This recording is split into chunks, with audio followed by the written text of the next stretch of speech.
На тројца членови на судскиот совет мандатот им истекува во декември-јануари. 2 огласи се во тека за пополнување на третото упразнето место.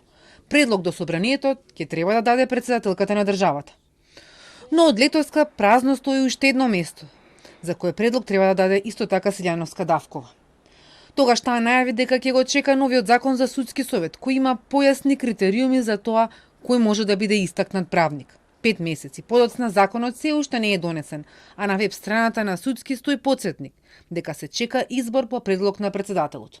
Останува нејасно дали оваа реченица ќе стои на местото на Весна Дамова, која си заминува од судски на крајот на декември, а предлог кандидат треба да продолжи председателката. Според најавите на извршната власт, предлог законот за судски минал владината процедура и ќе оди на мислење во Европската комисија. Председателката изминатиот период во јавните настапи потврдуваше дека ќе го чека новиот закон. На прашањето на Телма испратено во четвртокот од Вила Водно не добивме одговор дали има промена.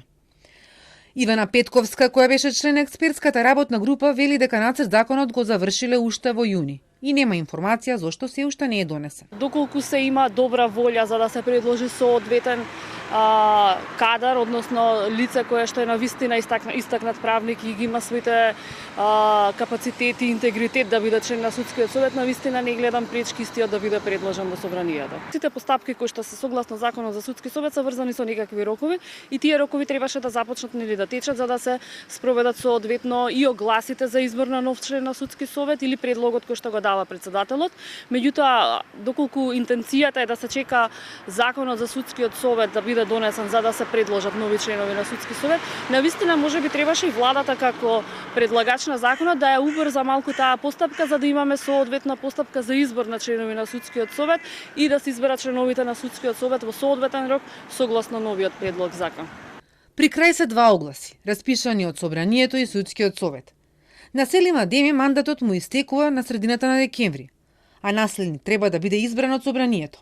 Ханиф Зендели си заминува во втората половина на јануари, а кој ќе седне во неговото столче, ќе бираат судиите. Со оглед на тоа што во наредниот период треба да бидат избрани 4 нови членови, или тоа околу 1/3 од членовите со право на глас.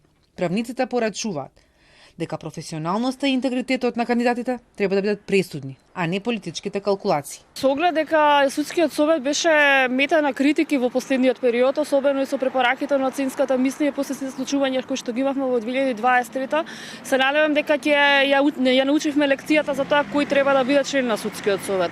Пред се ќе треба да бидат навистина правници со квалитетно знаење и искуство, но пред се со интегритет кои што ќе можат да седнат на таа позиција, бидејќи пред се судскиот совет во овој период навистина ужива многу мала доверба во помеѓу граѓаните. Собранието е тоа што ќе ги бира тројца од кандидатите, без разлика што двајца се по предлог на председателот, така што очекуваме политичка волја дека навистина сакаме да се случат навистина суштински промени во правосудството и реформските процеси кои што и сме се обврзале дека ќе ги исполниме како држава со реформската агенда ќе бидат навистина исполнети.